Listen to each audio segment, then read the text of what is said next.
lot of days in Atlanta. Obviously, you got a lot of work done and kind of paid off tonight. Yeah, it was good. It was just to get some practice days in. You know, the way the schedule's been. Obviously, the NBA season is hectic, so get some practice days in, get back to work, get back to the fundamentals, and try to go out there and let it carry over tonight. Did it feel like that fundamentals came back tonight? Like, did you see that improvement? Yeah, I think we got back to our defensive fundamentals. A little bit better rhythm on offense, passing the ball, had it moving a little bit better. Guys were able to, knock down shots and just play unselfish basketball, and I think it showed. That All-Star announcement for the game, was that a big – were you watching that? Which one? The Rising Stars one? Oh, no. Obviously, I got a lot of texts. Family, friends, pretty disappointed, but whatever.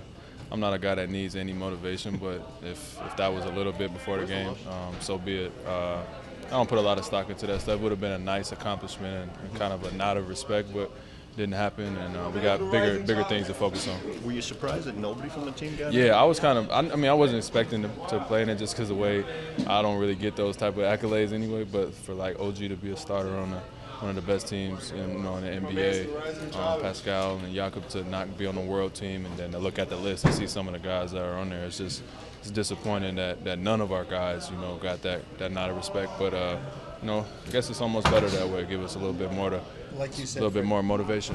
Sorry, nobody needs motivation. But how much more will it be? Yeah, I hope it's a lot for especially for the other guys. Obviously, I take anything I can get. So, I'll put that right on the rest of the chips on my shoulder, and I hope the rest of the guys do as well. But like I said, a little disappointing that not one guy got the nod, especially with the guys being international players.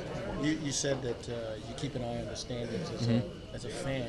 Yeah. You guys are right there in the loss column with Boston. Yeah. They have, I believe, 10 of their next 18 road games are out west or against Western Conference opponents. How much you guys look at, hey man, first place could be there? But yeah, I think we look at our standing more so than what those guys have to go through, because they could very well win all of those games, right? We don't really worry about what they do. We guys got to control what we can do, and we see that we're close, and we know that if we take care of business, we put ourselves in a position to have the #1 seed. So that's what we got to do. What do you feel like in a chase like that in terms of chasing or being chased? What kind of an edge does that give you?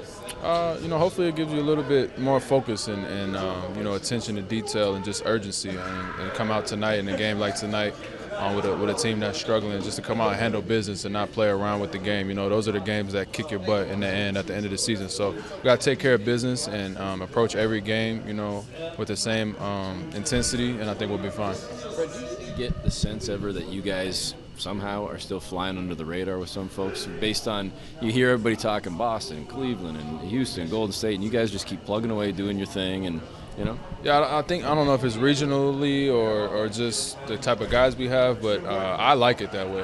But that's the way I've come up, so it's normal, it's natural for me. I like it that way, and I think it can work to your advantage. So we'll get enough accolades at the end of the day when if we reach our ultimate goal and be right there at the finals to compete. So we'll have that to brag about at the end of the season. We don't need all the stuff before. It doesn't amount to anything.